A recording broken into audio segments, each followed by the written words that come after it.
আপনি এত কষ্ট করে নামাজ পড়তেছেন, আপনি এত কষ্ট করে রোজা রাখতেছেন, এত কষ্ট করে দান করতেছেন, সাদাকা করতেছেন, হজ করতেছেন, উমরা করতেছেন, শুধুমাত্র কেবলমাত্র অন্যের সমালোচনা করার কারণে, মিথ্যা অপবাদ দেওয়ার কারণে যদি আপনার নেক আমলগুলা এইভাবে জলে ফুরে সারকার হয়ে যায়, তাহলে এই মিথ্যা অপবাদ গীবত থেকে আমাদেরকে বেঁচে থাকার দরকার আছে না নাই? কথা বলেন, আছে না নাই?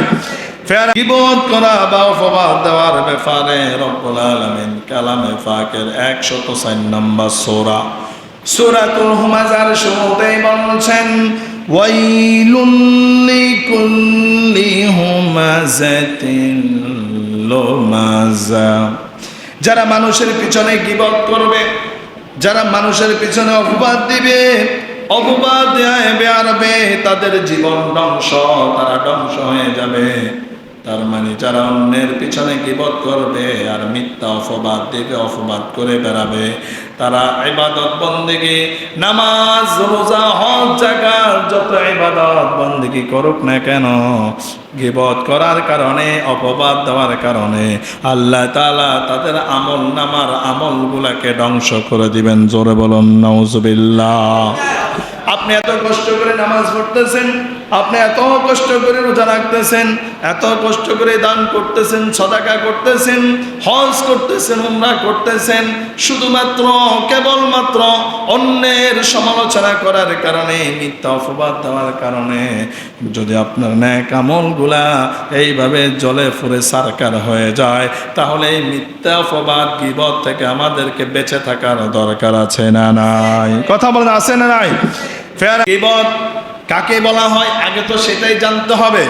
গীবত বলা হচ্ছে অনুপস্থিতিতে, অর্থাৎ কারো, আপনি যার সম্পর্কে গীবত করবেন তার অনুপস্থিতিতে, যখন তার দোষ ত্রুটি নিয়ে আপনি আলোচনা করবেন, কথাবার্তা বলবেন, আলোচনা করবেন, আর ওই আলোচনা শুনে যদি তার মনে কষ্ট আসে, এটাই হচ্ছে গীবত। জোরে বলুন ঠিক কিনা?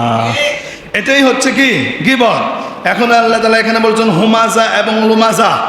হুমাযা হচ্ছে পশ্চাতে, মানে পেছনে সমালোচনা করা, পিছনে কি করা? পিছনে সমালোচনা করা। আর লুমাযা মানে হলো একজন ব্যক্তি অন্যায় করেছে, একজন ব্যক্তি দোষ করেছে, একজন ব্যক্তি অপরাধ করেছে, আপনি যদি জনসম্মুখে মানুষ, অসংখ্য মানুষের সামনে, অগণিত মানুষের সামনে যদি তার দোষটা তাকে ধরিয়ে দেন, ওই মুহূর্তে সে লাঞ্ছিত হবে, অপমানিত হবে। কি হবে? লাঞ্ছিত হবে, অপমানিত হবে। এজন্য যেই দোষ করেছে তার দোষটা যদি আপনি ধরিয়ে দিতে চান, একান্তভাবেই শুধুমাত্র আপনি তাকে আলাদাভাবে বলতে হবে, কোনো মানুষের সামনে তার দোষটা ধরিয়ে দেওয়া যাবে না।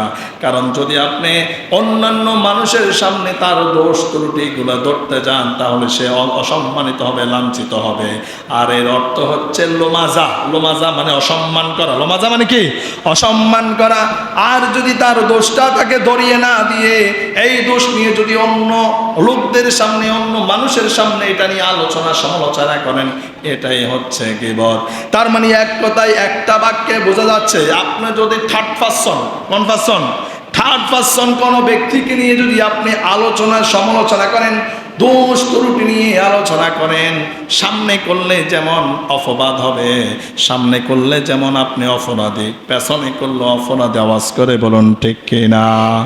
এজন্য থার্ড পারসন লোককে নিয়ে আলোচনা সমালোচনা না করাই উত্তম। আওয়াজ করে বলুন ঠিক না বে ঠিক? ফেয়ারা হাজিরিন, কিন্তু আমাদের সমাজের মধ্যে এই ধরনের আচার আচরণগুলো আছে না নাই? কথা বলেন। গীবত আমাদের সমাজের মধ্যে আছে না নাই?